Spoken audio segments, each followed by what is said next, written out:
తరపున ఆడపడుచుల తరపున వారికి చేతులెత్తి హృదయపూర్వక నమస్కారాలు తెలియజేస్తున్నాను.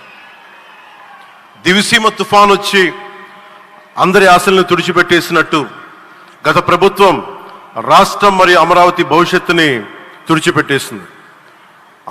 అమరావతి అంటే పరదాలు, సెక్షన్ 30, సెక్షన్ 144 మాత్రమే గుర్తుకొచ్చేలా పనిచేశారు. నువ్వు ధర్మం కోసం నిలబడితే ధర్మం నువ్వు నిలబడేలా చేస్తుంది అనే విధంగా ఆ రోజున అమరావతి రైతులు, రాష్ట్ర ప్రజలు ఈ ధర్మ యుద్ధంలో విజయం సాధించారు. రైతులు ఇచ్చిన 11,000 ఎకరాల భూమిని త్యాగం చేసి వారి సంకల్పం 33,000 ఎకరాల భూమిని త్యాగం చేసి వారి సంకల్పం ఫలితంగా ఈ రోజున ఆంధ్రప్రదేశ్ రాజధాని ఆవిర్భవించింది. అమరావతి రాజధాని పనులు పునఃప్రారంభమవుతున్న ఈ శుభ సందర్భంలో ముందుగా రాజధాని నిర్మాణం కోసం స్వచ్ఛందంగా ముందుకొచ్చి తమ భూముల్ని, పొలాల్ని ప్రభుత్వానికి ఇచ్చిన అమరావతి ప్రాంత రైతులకు మీ త్యాగానికి గత 5 ఏళ్లుగా మీరు చేసిన పోరాటానికి శిరస్సు వంచి మీకు ధన్యవాదాలు తెలియజేస్తున్నాను. గత 5 ఏళ్లుగా రాజధాని నిర్మాణం నిలిచిపోయి రాజధాని తరలిపోతుందనే సమయంలో రోడ్ల మీదకు వచ్చి 5 కోట్ల ప్రజల తరపున రైతులు, మహిళలు, విద్యార్థులు చేసిన పోరాటం, మీరు పడిన అవమానాలు, మీపై పడిన గాయాలు ప్రతి ఒక్కటి మా మనసులో ఉంది.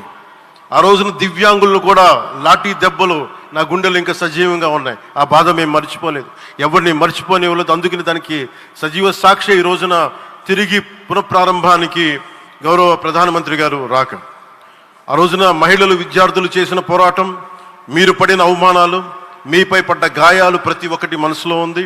మీ త్యాగాన్ని మేము మర్చిపోం. మీరు చేసిన త్యాగానికి జవాబుదారీగా ఉంటాం. బాధ్యతగా అమరావతి నిర్మాణం జరిగేలా సాయశక్తుల ఈ కూటమి ప్రభుత్వం కృషి చేస్తుంది. అమరావతి రైతుల త్యాగాలను హృదయపూర్వకంగా స్మరించుకుంటూ వారి ప్రతినిధులుగా ఇక్కడకు విచ్చేసిన రైతులకి నా ప్రత్యేక నమస్కారం. ఈ పోరాటంలో వారికి ప్రతినిధులుగా సన్మానం అందుకుంటున్న మహిళా రైతులు పాత్ర, ప్రత్యేకించి అమరావతి మహిళా రైతుల పాత్ర చాలా అభినందనీయం. మీరు ఎంత నలిగారు, మీరు ఎంత రోడ్ల మీదకి వచ్చారు. మగవాళ్ళు ఆపేస్తే ఆడపడుచులు బయటకు వచ్చి తిరిగి పౌరుషం చూపించారు, ఆంధ్ర పౌరుషం చూపించారు. మీరికి నా ప్రత్యేక అభినందన. వాళ్ళు చూపిన సాహసం, సహనం అందరికీ ప్రేరణగా నిలుస్తాయి.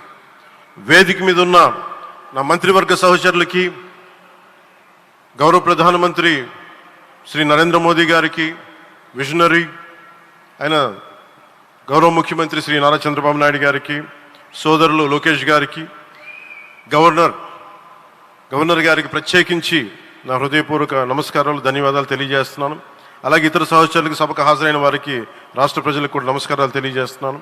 ఇక్కడ రైతులు భూమిని మాత్రమే ఇవ్వలేదు, రాష్ట్ర భవిష్యత్తును నిర్మించే ఆశలను, విశ్వాసాన్ని ఇచ్చారు. కానీ 5 సంవత్సరాల్లో గత ప్రభుత్వం ఆ త్యాగాన్ని అవమానించింది.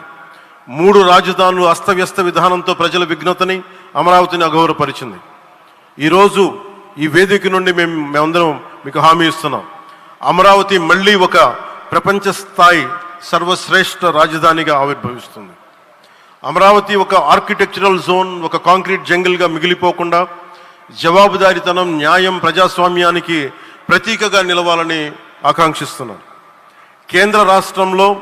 కేంద్రంలో రాష్ట్రంలో స్థిరమైన ఎన్డీఏ ప్రభుత్వం ఏర్పడిన కారణంగా అభివృద్ధి కార్యక్రమాలు వేగంగా సాగుతున్నాయి. మేనిఫెస్టోలో ఇచ్చిన హామీలన్నీ దశల వారీగా బాధ్యతాయుతంగా అమలు చేస్తున్నాం. కేవలం మ్యాచింగ్ గ్రాంట్స్ ఇవ్వని కారణంగా